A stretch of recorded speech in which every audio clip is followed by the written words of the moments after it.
What's going on, guys? Medic on Duty is my name, and I can officially say that I am probably a heck of a lot more happier than any of you guys out there that I'm finally able to upload Battlefield 3 gameplay, because I finally managed to finally upgrade my graphics card. I was using, before the upgrade, an NVIDIA GeForce GTX 220 graphics card, so this honestly wasn't that great. So what I did is that I upgraded to an NVIDIA GeForce GTX 590 Ti, which I can honestly say runs the game a lot better, because on the 220 I could be lucky. A lucky frame rate for me in the 220 on Battlefield 3 was about 30 frames a second, which is what it is on consoles, but very frequently I was getting like between 10 and 20 FPS, and if you ever played a game on 10 or 20 FPS, you will know that it isn't fun. So I can honestly say that after I've spent about 10 hours now in the game, I can check my handy-dandy stats page that I have up right now. Yep, 9 hours and 55 minutes. That after spending almost $300 on this game, so $60 for the game itself, and about another and 200 plus for the new graphics card. I can honestly say that it was this game, coming from a guy who spent $200 on it, or more like 300. This game was worth every cent. Now, and I'm just gonna, in this video, this is just gonna be me telling you why I think it's worth every cent. I'm gonna be going over the good things I feel about this game, and some of the things that I don't really like, feel like I need to be improved, that could possibly be improved. And there are always two categories that I categorize when I play a game. Things that are the things that they can improve, and then they're just personal preferences, because everyone's gonna play the same game differently. No one's gonna appreciate the two exact same things. Everyone's opinion will be different. So in reality, a lot of like-dislike is a lot of personal preference, and I just want to, as when you ever say that someone, whenever you bash a game, you always want to be very careful, I think, about what you say that's fact, what is strictly opinion. And now I'm not bashing the game. I'm just saying that if anyone's watching this video is looking to, I don't know, maybe start reviews, that kind of thing, you really need to draw that line between what is fact and what is opinion. So anyway, starting off with the bells and whistles and pretty colors, so in a sense, sound and graphics. I really have nothing, there is really no area I can fault the game on. The graphics, what can I say about them? I mean, they don't matter much in games, but in this particular, in Battlefield 3, they're absolutely amazing. In terms of detail, it's very well done. The designers paid, it's very clear the designers paid very close attention to detail on pretty much everything from material surfaces to the gun models, to the character models, to the vehicle models. Pretty much everything was, I can easily tell, has been a labor of love in this game. Lighting and dust effects are also done very well. Explosions, too, I think, are also done very well. I mean, light, you can literally just, in this game, walk into a room, and there's some parts in, like, in the campaign, and definitely in the multiplayer, where you can just walk into a room and see, and just literally count every individual sun ray coming down through a window or something, and just those little things that make in my opinion, the experience so much more incredible than it already is. Now, moving on to sound, what can I really say about this? DICE games have always had great sound design, back to even back to Battlefield 2. They've always had exceptional sound design, and I don't know how they do it. I don't know if it's just because of the great sound team, access to great software, great recording equipment. I don't know, but the sound, and I think the sound design in Battlefield 3 is one of the best sound design, one of the best games pretty much ever, I'm going to say, simply because I thought DICE did a good job with the sound design in Battlefield 2, but in Battlefield 3 they really just took it to a whole level. They really did, I think, take it over 9,000, because pretty much the sound design for the gunshots it seems like with the gunshots, every gun has an identity, if you know what I mean. Like, you can like hear someone shooting and like, you're like, oh, hey, he's shooting an M4. I mean, just little moments like that. And then with actual sound design explosions,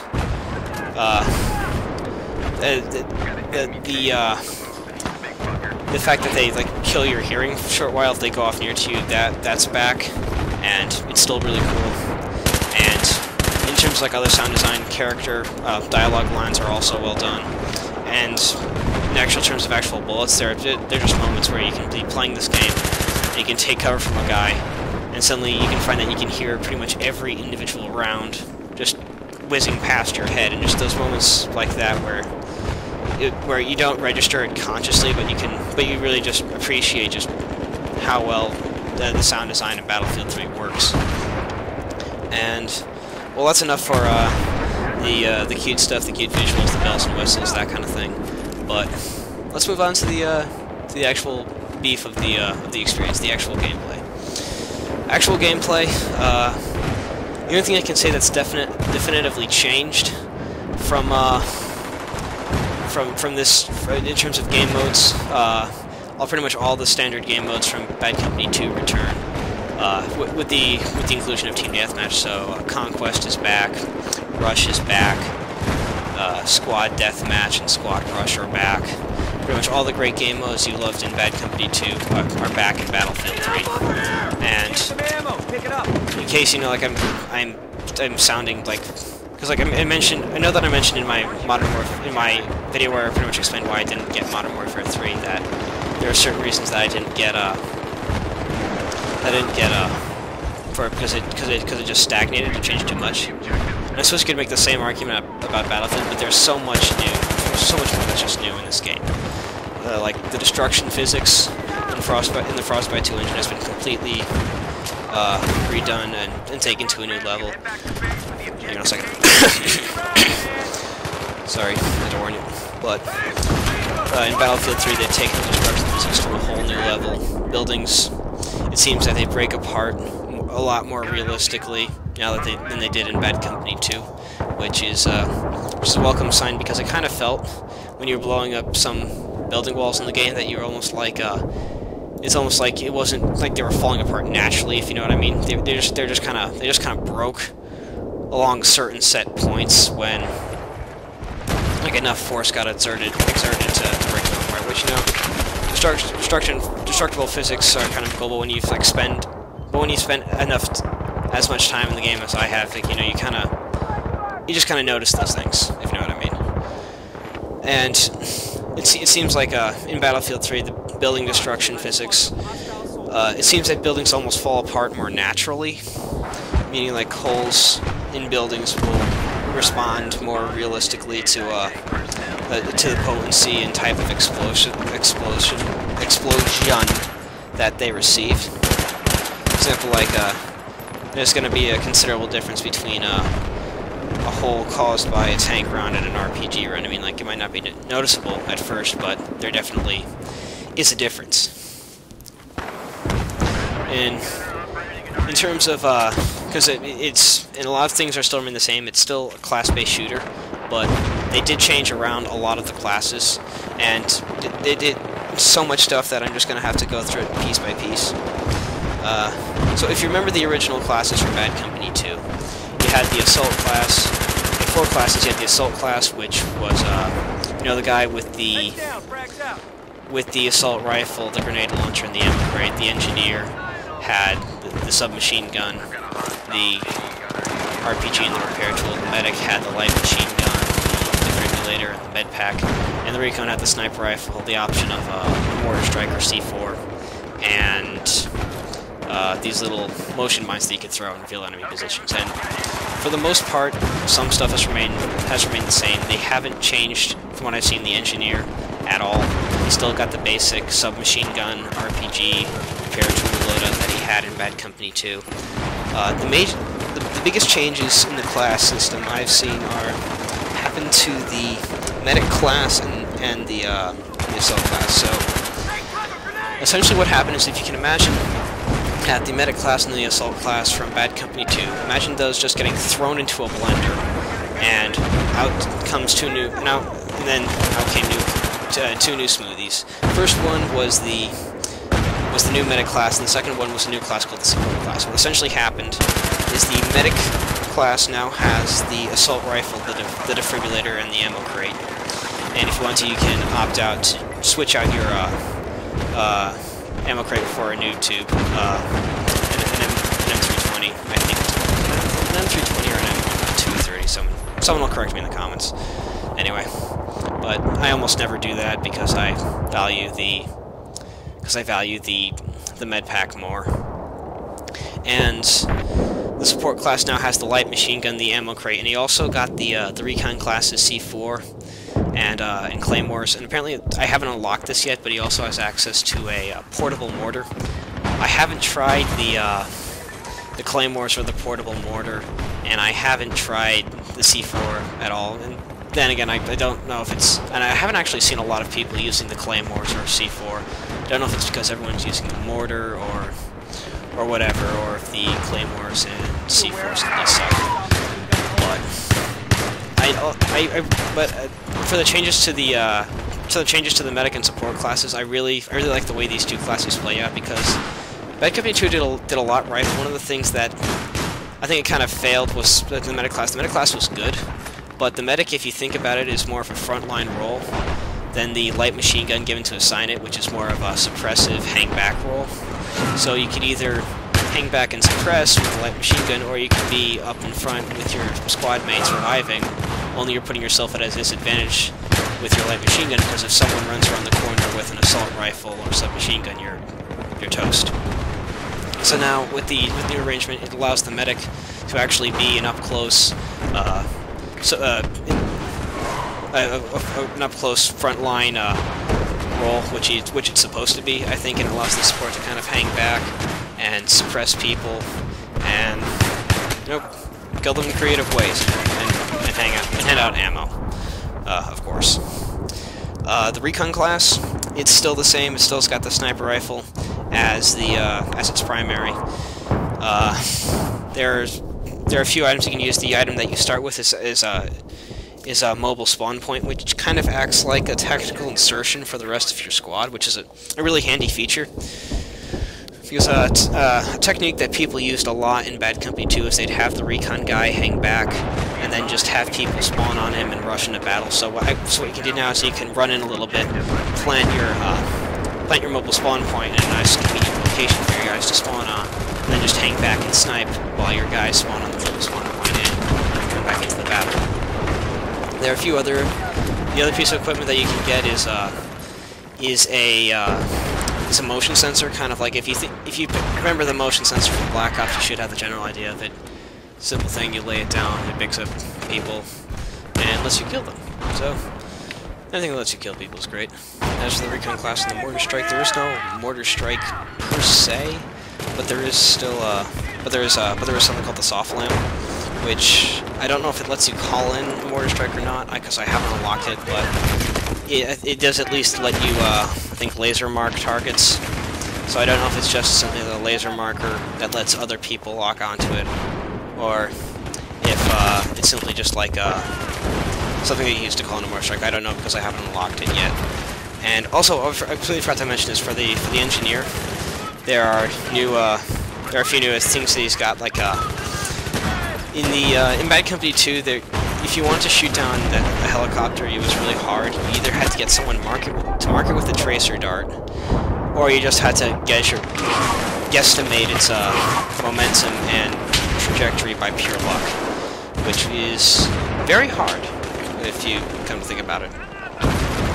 So now, what they gave the engineers, they gave him a little thing he can use to shoot down air support. It's kind of like the Strela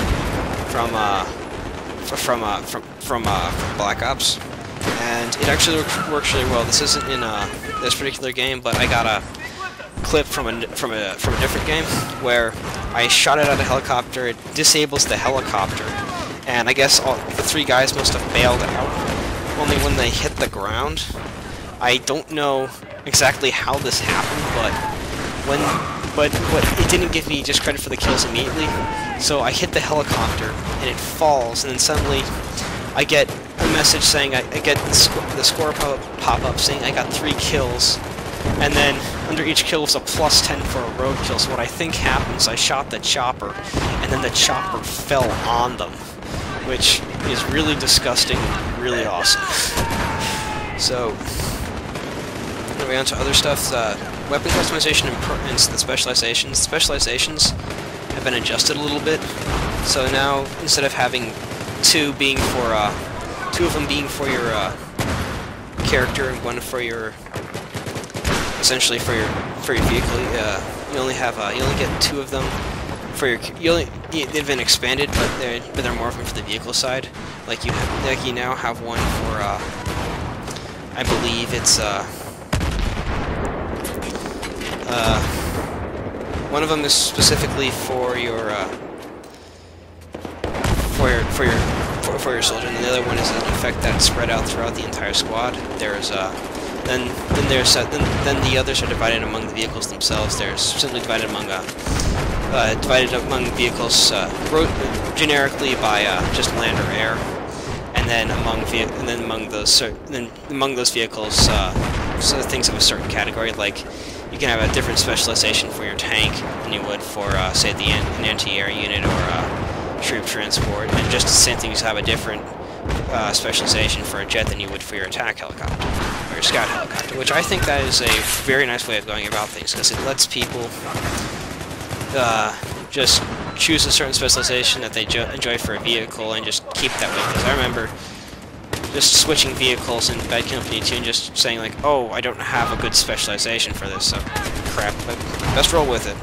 So it essentially allows you to have your favorite specialization for all your vehicles equipped essentially at all times, which is nice.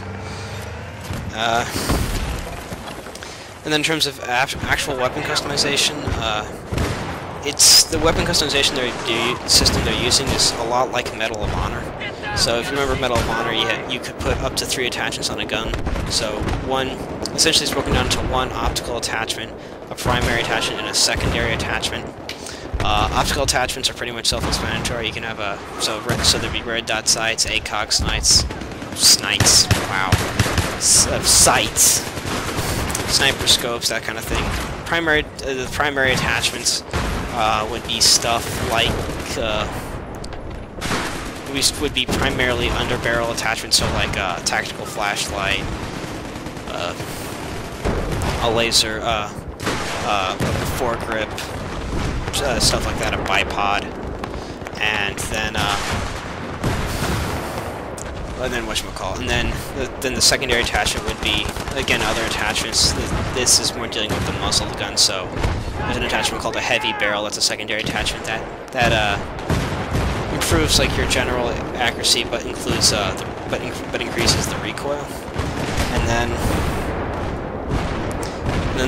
like suppressors would fall under the secondary attachment category, laser sights, that kind of thing. So I actually really like the new system a lot. And the fact that it lets people just customize with their gun in more ways, and opens up like new ways to use each gun than you could do in simply Bad Company 2, where all the attachments were essentially preset for you. Now, everything isn't exactly perfect. Like, for example, I'm on the PC version of this, if you haven't been able to figure out already, and the new system that they're using for this is it's like almost like a social networking thing, like Call of Duty Elite.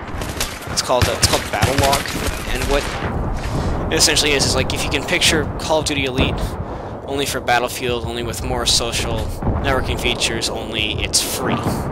Now, the free part's always nice. It's always nice when developers put a lot of work into making something and say, like, hey, here's our hard-earned work for free.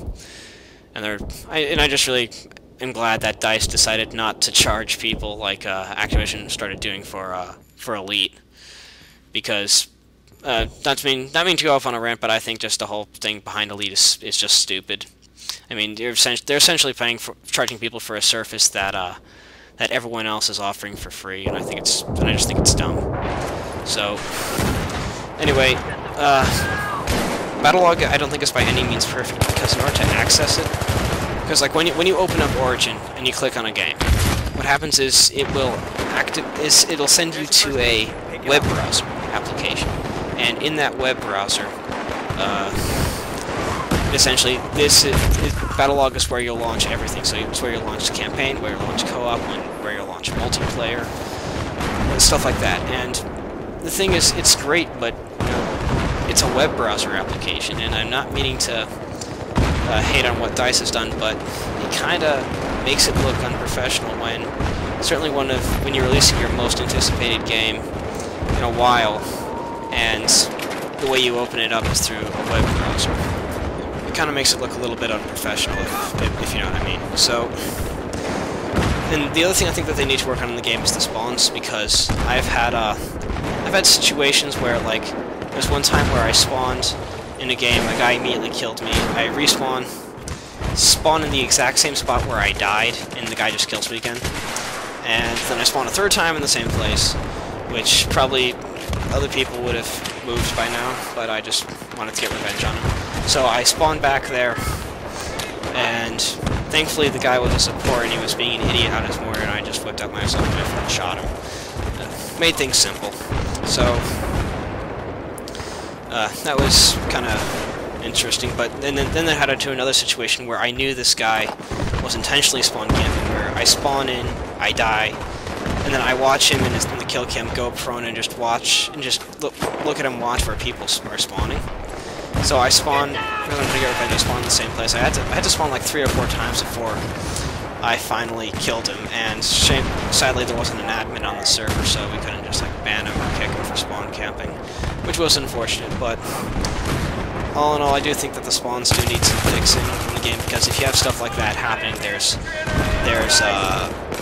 something wrong, but DICE being DICE, will probably fix it. Like, I already saw like they had notes for a patch that was supposed to be coming out, and one of the things they were doing is that they were increasing the safe spawn distance for Team Deathmatch, because that's where I heard a lot of people were running into some problems with the spawn system. So it's nice that they're already getting on it.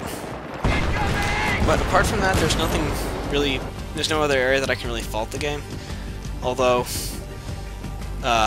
in a really cool bit of news, I did hear that that there's new DLC coming out for the game. It's called and that the release date was going to be soon, like sometime this December. And the neat thing about this DLC is that it's called Back to Karkand, which for any of you who are BF2 veterans, you will instantly know that's a reference to an old BF2 map called Strike at Karkand. And what they're doing in this update is they're in this DLC, I will add free to people who pre-ordered the limited edition of Battlefield 3, but for everyone else, you're gonna have to spend $15 on it. But it's essentially they are bringing back 4 old maps that they've remastered in the Frostbite 2.0 engine to the game, which I'm really excited about, because they're bringing back the 4 most popular maps on the game, which are Strike at Karkand, obviously, Wake Island, which is one of my all-time favorite maps on Battlefield 2, Sharkey Peninsula, and Gulf of Oman, which I don't think I've played Gulf of Oman at all, and Sharkey Peninsula I might have played once or twice, but to give you an idea of how popular these maps are together, users on Battlefield 3 racked up almost 22 years of playtime on all 4 of those maps. So that, I think, is pretty incredible. And also from that, they are going to be reintroducing classic Battlefield 2 vehicles, like they're bringing back the BTR-90. I saw that was one of them. And what else are they bringing back? They're also bringing back a lot of weapons from Battlefield 2 fame, like the L96A something or other, and the MP5. So a lot of really cool weapons are going to be coming back. Oh yeah, the MG36 is going to be coming back. So I'm really excited for all the new maps, all the new weapons, all the new vehicles, because as soon as I saw that they were bringing back the new maps and the new weapons and stuff like that. So essentially, the Vector Arcane map pack was essentially the reason that I pre-ordered Battlefield 3. So yeah, I pre-ordered a $60 game for 4 maps and some new weapons that I would just simply get. So anyway, that's my cool little story about new DLC. I don't know when it's coming. I think it might be releasing like either sometime this week. I don't know if it's already released or not, but anyway, those are just my thoughts on... The entire video is just my thoughts on Battlefield 3, what I think of it so far. It is shaping up to be a great game. I'm starting to like it a lot, and hopefully I'll continue to like it. So anyway, you guys will be getting a lot of gameplay from this for a while in the days and possibly weeks or months to come. So anyway, hope you like that new reality, and if you also, before you go, if you could leave your thoughts down in the comment section below. If you have Battlefield 3, what do you think of it so far? And also, I will be uploading a video soon just with instructions on how to get into games with me, because I really want to play with you guys. Actually, in game, I want to interact with my subscribers. So I will be posting information on how you can get into games with me. And also, finally, if you're new to my channel, this is the first one of my videos that you're watching. If you could hit the subscribe button so you can get notified when I post new content, that would be great. So apart from that, see you guys later in the battlefield. And well, yeah, that's it. Long way to go, but see you later, guys.